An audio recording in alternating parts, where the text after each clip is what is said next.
primeramente tenemos aquí a un personaje, al señor Juan Barreto Cipriani, a través de Radio TV Despierta Venezuela para todos los usuarios.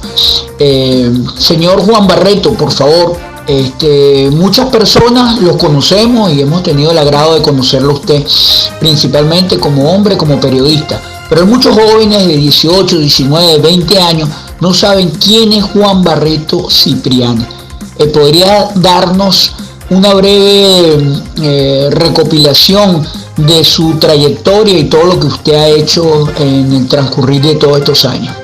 Pregunta difícil, ¿sabes?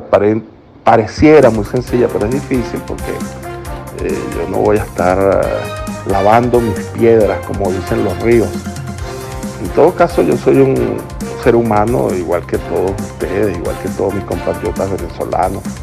Soy un ciudadano común y corriente que tiene sueños, anhelos, que desea una Venezuela digna, donde todos quepamos y podamos vivir en paz, con reglas de juego democráticas, con una constitución que todos respetemos, con instituciones que funcionen a favor del ciudadano, que sean eficientes, con una economía próspera y donde las contradicciones, que las hay y las va a haber en toda sociedad, se puedan dirimir en el terreno de la legalidad, en términos pacíficos, en términos democráticos y a favor de la verdad y de la justicia y no de los intereses políticos o económicos, donde las instituciones no sean secuestradas por facciones políticas, donde haya plena libertad de expresión y donde los jóvenes, que yo fui joven en el término de edad y fui dirigente estudiantil en el liceo, en la universidad, en el gremio periodístico, y tengo sobrinos jóvenes y en redes participan muchísimos chamos jóvenes, y gracias a mis vecinos todos los viernes, sábado y domingo tengo que saberme de memoria todos los reggaetones que están de moda porque ellos me lo ponen. Bueno, desde esa juventud que me lleva a seguir luchando, yo los invito no a que conozcan a Juan Barreto, sino que se conozcan a sí mismos, que conozcan a Venezuela, que se la metan en el corazón, que la lleven por dentro, que se sientan orgullosos de ser venezolanos y desde esa venezolanidad que tenemos y que iremos construyendo, nos podamos encontrar. Entonces, más que una presentación personal, prefiero una invitación a la lucha, al combate, a la esperanza, al encuentro. Y mi currículum está en Wikipedia, las cosas que he hecho, que no he hecho. Bueno, Silvio Rodríguez tiene una canción que dice, le debo una canción a los pecados, a los que no gasté porque no pude. Bueno, la juventud es un momento de apertura, es un momento de comienzo. No cometamos los errores que otros han cometido, que otros hemos cometido. No dejemos para después la vida es hoy. Luchemos sin descanso por las cosas que amamos y eso debe convertirse en la primera de las satisfacciones que muevan a los seres humanos.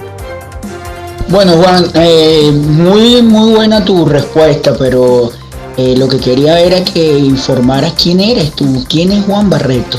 Bueno, yo lo voy a decir, ya que tú no lo dijiste. Juan Barreto fue uno de los impulsores que apoyó al presidente Hugo Rafael Chávez Frías y parte de la revolución.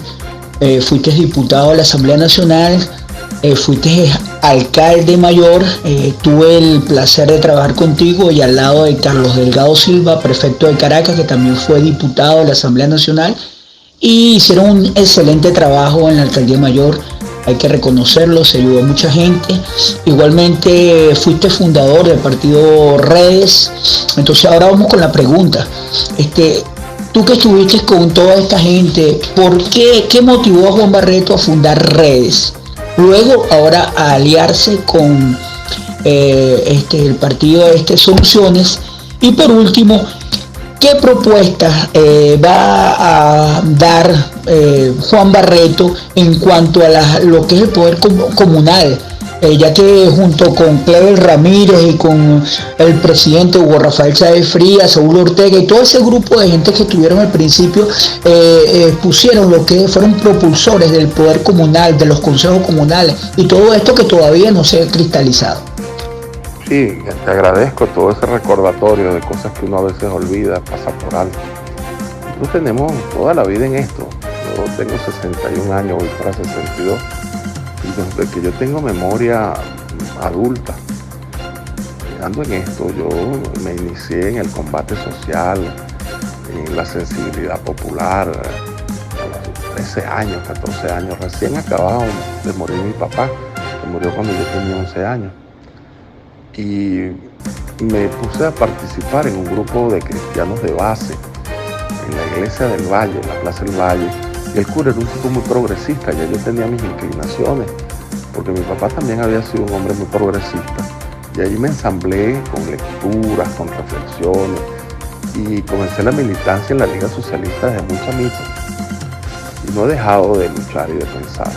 Tú me preguntas que, bueno, ¿cuándo comienza mi disidencia, mi diferencia con los sectores que hoy están en el gobierno, con la élite política que hoy secuestra las instituciones y gobierna a sus anchas en nombre del pueblo, pero poniéndolo de lado? Desde hace mucho tiempo, ¿sabes? Yo comencé desde la alcaldía metropolitana con un modelo de gestión que fue rechazado y boicoteado por muchos de los que hoy están en el poder. Nosotros llamábamos una constituyente metropolitana, nos las negaron, para que el pueblo decidiera la forma de gobierno de la capital de la República. Gobernamos con los consejos comunales, como tú dices, fuimos los primeros que creamos consejos comunales en todo el territorio nacional, le dimos poder. Después vino la ley de comuna, en la que participamos con opiniones y sugerencias. Y creamos el Consejo Metropolitano de Políticas Públicas, electos de la base, para que fueran las comunidades organizadas las que aprobaran el presupuesto sobre la base de un proyecto que llamamos presupuesto participativo, y nos trajimos una gente del PT de Brasil para que nos orientara y nos ayudara, y con esa experiencia nosotros hacíamos los cabildos abiertos de Caracas para aprobar los presupuestos, las obras que se iban a hacer. Y por eso cuando trataron de aniquilarme políticamente con una campaña de infamia no pudieron hacerlo, porque nada de lo que se hacía en la alcaldía lo aprobaba yo o lo imponía yo, sino que era discutido en asamblea. Después eso iba al Cabildo Metropolitano, que era una instancia de elección popular, que sustituyó a lo que se llaman las comisiones de licitación, que son trampas que montan los gobernantes para hacer negocios. Nosotros, todas las obras, todas las empresas que se contrataban, pasaban por el Consejo Metropolitano de Políticas Públicas. Y allí eran discutidas, debatidas y aprobadas, y yo lo único que hacía era ponerle la firma. Entonces, nosotros iniciamos un modelo de gestión distinto, que si eso se hubiese consolidado y se hubiese replicado con correcciones de falla, por supuesto, en el resto del país, hoy tuviéramos una realidad política distinta.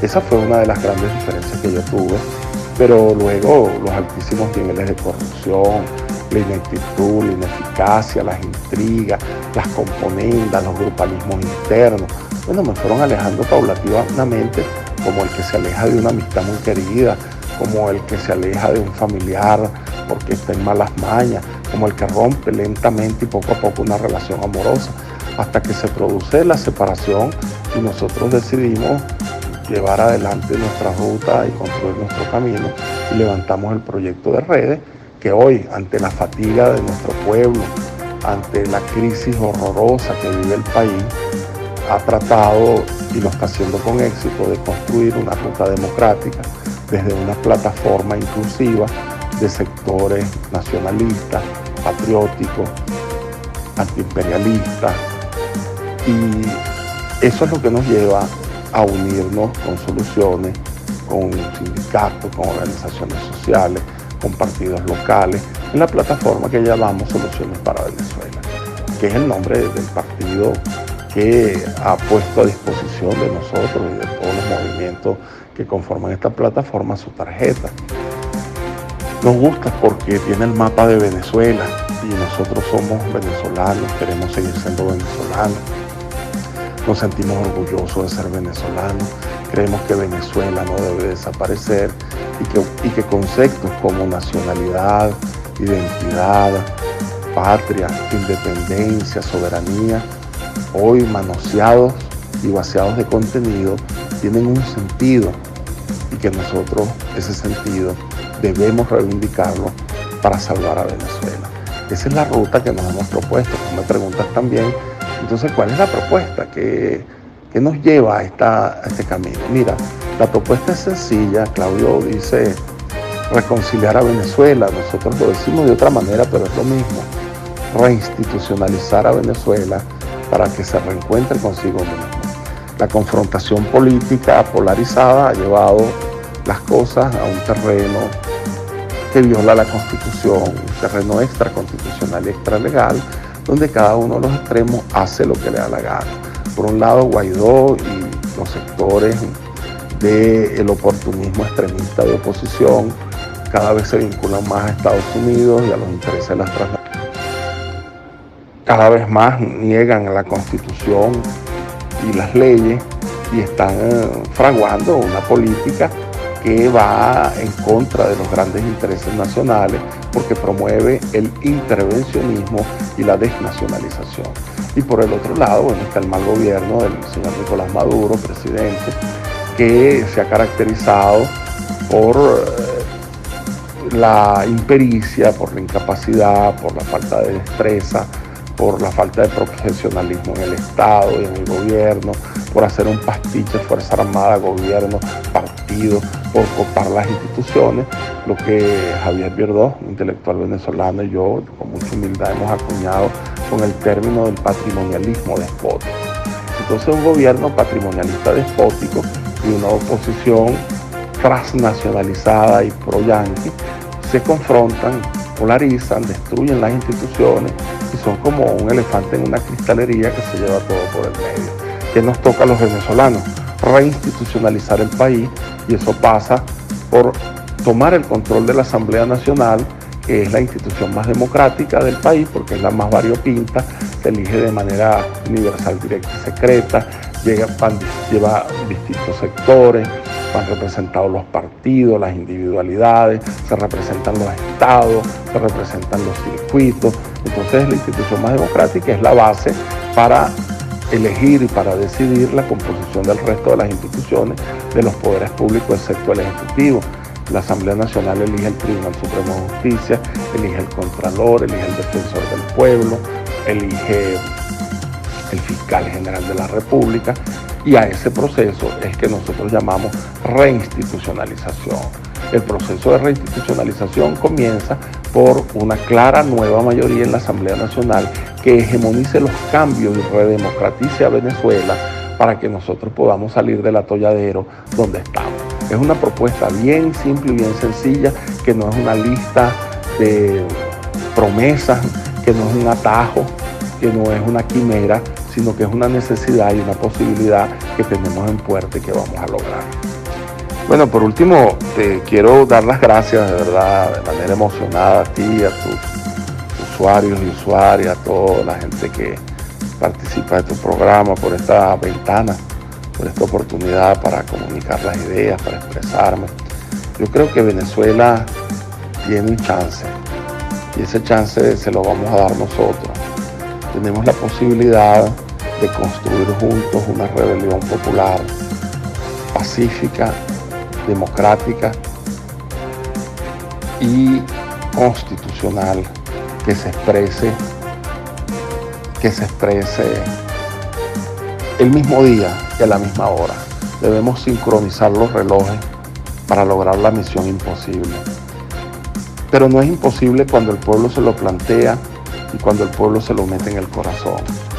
La misión no es otra que rescatar a Venezuela, que sacarla del abismo, que reorientarla y reenrumbarla hacia un destino en el que todos los venezolanos podamos conseguirnos en una patria digna.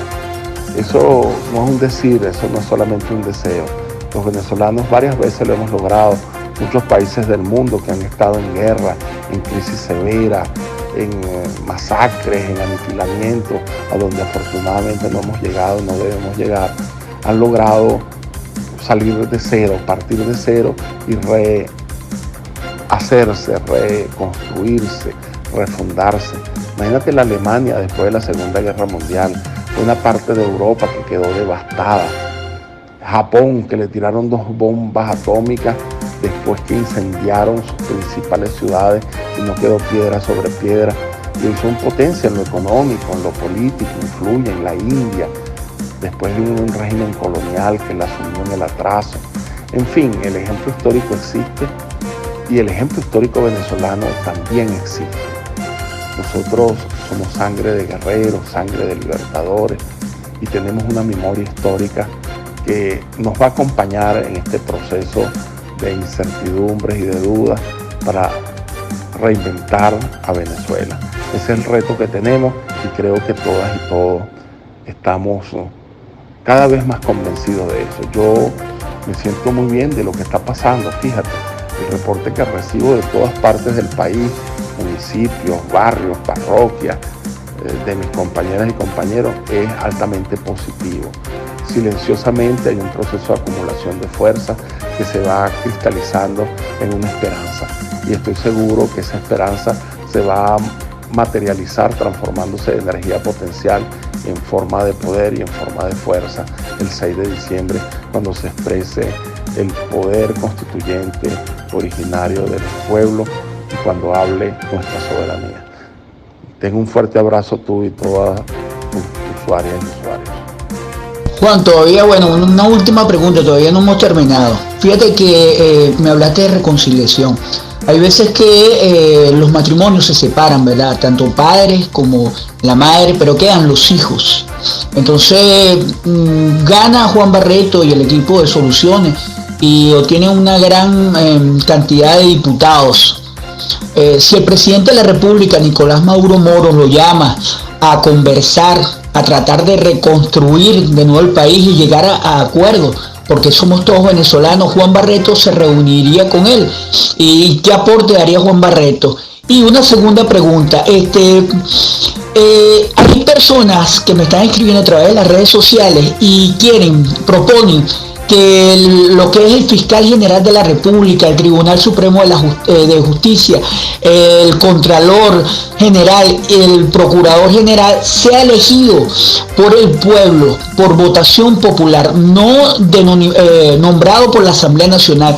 Habría la posibilidad de que la Asamblea Nacional promulgara esa ley, donde fuera el pueblo el que eligiera esas autoridades también. El diálogo es el instrumento fundamental de la política, con P mayúscula. Negarse a dialogar es una torpeza. Negarse a dialogar es desconocer al otro y apostar por el aplastamiento del otro. Después de las guerras siempre vienen armisticios, negociaciones de paz y que generalmente después de una guerra todo termina en unas elecciones. De manera que es mejor dialogar y después contarse en las urnas que contar muertos en las urnas. Es mejor contar votos. Que el presidente Maduro me llame a mí o no me llame es irrelevante, no se trata de mí, se trata de un país, se trata que tome en cuenta y reconozca a las fuerzas sociales que integran nuestro país, a los trabajadores, a las amas de casa, a los obreros, a los estudiantes, a los jóvenes, a los indígenas, a la gente de la tercera edad, a sus líderes naturales, a los campesinos, a la gente de la sexodiversidad, a las corrientes religiosas, a las universidades, y llame a un gran diálogo nacional para un gran acuerdo nacional. Nosotros venimos hablando de esto hace mucho tiempo y ojalá el presidente tomara la iniciativa, pero parece que no tiene esa capacidad ni esa vocación democrática. En las veces que ha hablado de diálogo, que ha llamado a diálogo, han sido diálogos muy acotados y muy parciales. Tengo entendido que tiene meses que la mesa de diálogo con un grupo de partidos no se reúne.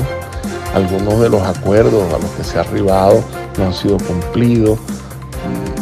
Buena parte de los presos políticos siguen presos. Las condiciones ideales para el proceso electoral democrático no se cumplieron del todo. Parece entonces que el gobierno no tiene esa vocación democrática de diálogo, pero de llamar al presidente a un diálogo abierto, franco, sincero, por supuesto que acudiríamos defendiendo los intereses del pueblo y poniendo por delante los supremos intereses de Venezuela. Y si el presidente no es el que llama al diálogo, pero nosotros logramos una nueva mayoría en la Asamblea Nacional, una nueva relación de fuerza, nosotros seríamos los que lo llamaríamos a él. Nosotros seríamos los de esa iniciativa, aprovechando el empuje que nos dio el pueblo, aprovechando la legitimidad de origen de la nueva Asamblea Nacional, llamaríamos a ese gran diálogo nacional y por supuesto incorporando al Ejecutivo del espacio que le toca. Ojalá eso se dé, sea un anhelo de todos los venezolanos. Hablar de la crisis política, económica, social que tenemos, hablar del hambre, de la crisis humanitaria, hablar de la crisis de los servicios públicos, llegar a acuerdos, hablar sobre la pandemia y el manejo de la pandemia, hablar de la crisis médico-asistencial hospitalaria, llegar a un acuerdo, aprobar leyes especiales de emergencia, conseguir dinero fresco en los distintos entes públicos y privados transnacionales, repatriar capitales fugados, reestructuración de la deuda, regularización del negocio del oro, en fin, hay una agenda grandísima que está reclamando por un diálogo y por un acuerdo. Más allá de las posiciones políticas está un país y yo creo que esa es una urgencia. Y, en fin, esas son las cosas que plantearíamos, como me pregunta aquí, ¿qué plantearíamos? Eso precisamente, que el diálogo sea un diálogo social, el diálogo incluya al mayor número de factores y no solamente a los 4 o 5 representantes de partidos políticos, que el diálogo tenga una agenda social y una agenda económica y que el diálogo llegue a conclusiones y acuerdos a favor del pueblo y de los venezolanos. Te doy las gracias, hermano y amigo, y un fuerte abrazo. Teníamos al candidato para la Asamblea Nacional, Juan Barreto Cipriani. Fueron sus declaraciones para Radio TV Despierta Venezuela.